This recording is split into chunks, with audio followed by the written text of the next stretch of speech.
Yan po yung picture na sinasabi ni Sir na after daw po nila na nagsabi na magbabayaran nga daw po sana. Nangako si Yasi kasi Sir na babayaran siya. Pero hanggang sa ngayon, hindi pa po siya binabayaran. Oh, November 21 pa po nangyari. Sir Raymart, magandang hapon. Magandang hapon po, Idol. Okay, November 21, tanghali, nangyari po yung aksidente. Pwede yung pakikwento yung aksidente? Bali po, sir, may drop off point po ako dun sa BGC, sir. Sa may malapit din po sa may Starbucks. Then, ito po yung driver po ni Ma'am Yasi. Nasa likod ko po, nasa stoplight po kami. Okay. Nagsabi po siya sa akin na nung time na binangga niya po ako, na nagte-text po siya. So, nagmamadali po siya. So, pinatigil ko po. Sabi So, ko, napuwitan ka niya? opo, napitan po. Talaga na ako, sir. maliwanag na kasalanan niya yun? Opo. Okay. Kaya po, hindi ko po pinapaalis yung sasakyan niya. Ang inaano niya lang po sa akin, nagmamadali siya. Sabi ko po, sir, wag po kayo magmadali kasi binanggaan niyo po ako, sir. Kailangan po natin maghintay ng marshal dito para po makapagpagawa po tayo ng police report. Tama. So ngayon po, sir, mga 5 minutes po, sir, may dumating po marshal. Okay. So napicturean po naman, okay naman po.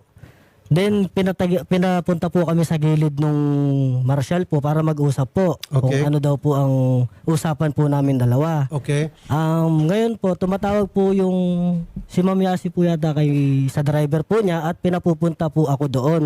So ginawa... Kasi nalaman na ni Yasmin. Yes po. Nalaman na ni Yasmin mula sa kanyang driver na may aksidente. Opo. Kaya sinabi ni Yasmin, Na pumunta na lang daw po ako doon para Saan sa may siya? Starbucks po, sa may BGC din po. BGC Starbucks. Opo. Okay. Then doon po nakita ko po siya, nakausap ko po siya.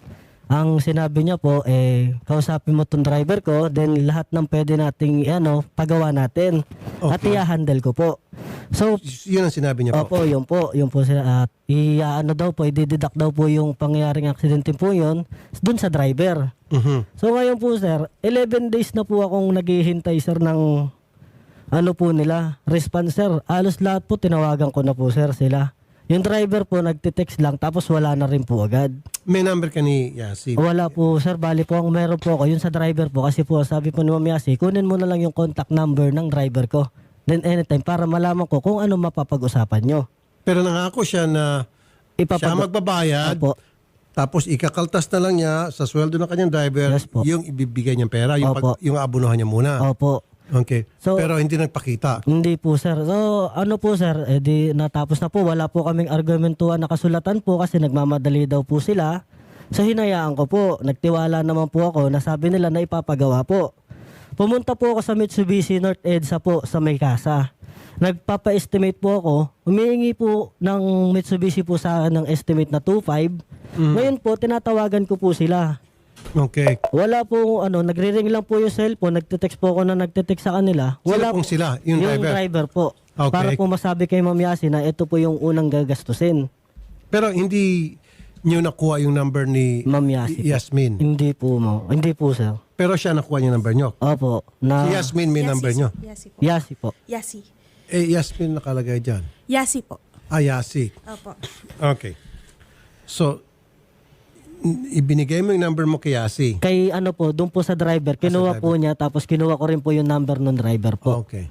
Para So, po ibig sabihin, may number sila ng number mo. Opo, meron po. Bali po, sir, yun po ang ko sa kanila.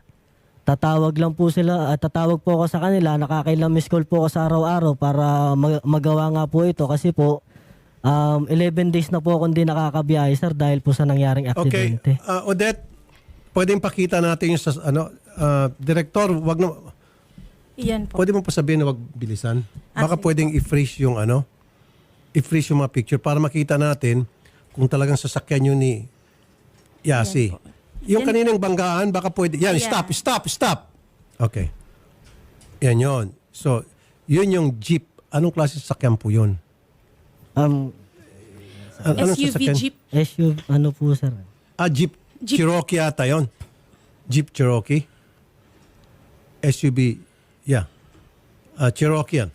Plate number SAY77. Na-check nyo na ba sa LTO kung talagang kay Yasi to? Okay, na-check na. Okay, registered owner, Yasmin Isabel Pressman. So yan yung complete name ni Yasi na sinasabi nyo. Yasmin Isabel Pressman. So, yan yon. Okay. Yes po. Kasi may netizen nagsabi, baka babalik na rin daw si Sir. Eh hindi pwede kasi yan very clear yung picture na yan na napuitan nitong jeep na pag-aari ni Yasi, itong dinadrive ni Sir. Opo. Ayun. Nabunggo. Wasak yung puwet. Opo. Okay. Malaking ang damage. So, pina-estimate nyo po total magkano po yung pag ni-repair po? Yun. Bali po sir, ang lumabas po sa estimated po, 48,000 po yung nasa... 48,000 hindi kayang bayaran ni Yasir? Yun din po ngayon ako sa driver sir. Sabi ko po, meron po akong nakilala sa baka pwedeng parush po natin to kasi araw-araw po ako naguhulog ng boundary po dyan sa sasakyan kasi po driver lang po ako. May operator po ako dyan sir. Araw-araw po ako nagsisend ng 1-3. Ngayon sir, 11 days na po ako hindi nakakabiyahe. Tumatawag na po sa akin yung may-ari. Ano daw po bang anuin ko? Sabi ko wala po akong ibang pagkakakitaan. Okay, sir. Yan lang po. Opo, makasingit lang po. Sir Rafi, kanina po nakausap po ng staff natin, yung driver po na si Domer Rabi. Ang sinabi lang po ay hindi na daw po siya pinagdadrive ni Miss Yasi. Hanggang doon na lang po yung pag-uusap. Yun Pero, lang po. Nagtatawa pa rin siya kay Yasi. Hindi na daw po siya pinag-drive, sir, after po ng incident. Tinanggal siya? Opo. Sinibak? Opo. O grabe naman tong si Yasi. Meron pa tayong way na makausap natin si Yasi, Tumatawag din po tayo, sir, sa Viva Management po. Kasi under po siya ng Viva. Opo. Viva Max? Hindi ko sure, sir, kung Viva Artist. Viva Artist. Viva Artist. Bata. Kasi nakikita ko sa mga TikTok. Okay. Viva Artist. Ayan po. Hindi, may ano tayo sa Viva. Tinatawagan din po ni Ate Odette po yung handler din po. Opo. Para malaman din po yung panig. Ayan. Opo. Ni Miss Yasi. Paano matutulungan Hindi, yung po si pinakamayari ng Viva, pwede natin Si tawagan. Boss Vic po. Si Boss Vic. Let's call Boss Vic. Parating natin. I'm sure ayaw ng Viva ito. Kasi masisira din pangalan nila na meron pala sila mga talent na ganitong ugali. Di ba?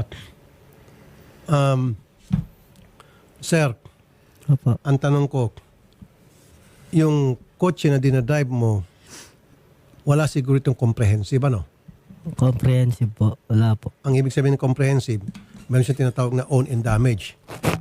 Ibig sabihin, pag siya ang nakabangga, yung insurance niya, babayaran yung nabangga niya. Opo. Okay. At pag siya naman ang binangga, babayaran din ng insurance niya yung nabangga Opo. sa kanya. Opo. Kung walang insurance yung kabila. Opo. Yun yung ibig sabihin, comprehensive. So, pwede natin makausap yung amo mo? Pwede naman po. Sige. Odette, tawagan natin yung amo ni sir. Operator niyo, sir. Yung operator. Kasi hindi mo naman kasalanan to, sir. So, dapat hindi ka rin singilin dito ng amo mo. Dapat tutulong yung amo mo na habulin si Yasi. Diba? Kasi kung akong amo mo, hindi ako magagalit sa iyo at hindi ako magsasama ng loob sa iyo because hindi mo kasalanan. Opo. Hindi ikaw ang kaskasero dito. Nabangga ka na hindi mo kagustuhan at hindi mo sinasadya na para mabangga ka, ang tutugisin dapat dito yung driver ni Yasi at si Yasi. Opo. Now, ito nga yung sa bill na pinapasa ko na dapat lahat ng mga kotse may comprehensive coverage. Para pag dumating yung ganito, meron kang asa magbayad sa iyo. Kasi kung comprehensive ito, may comprehensive itong insurance ng operator ni Kuya, yung insurance company ang magbabayad. Kung sakaling hindi ayaw magbayad ni Yasi.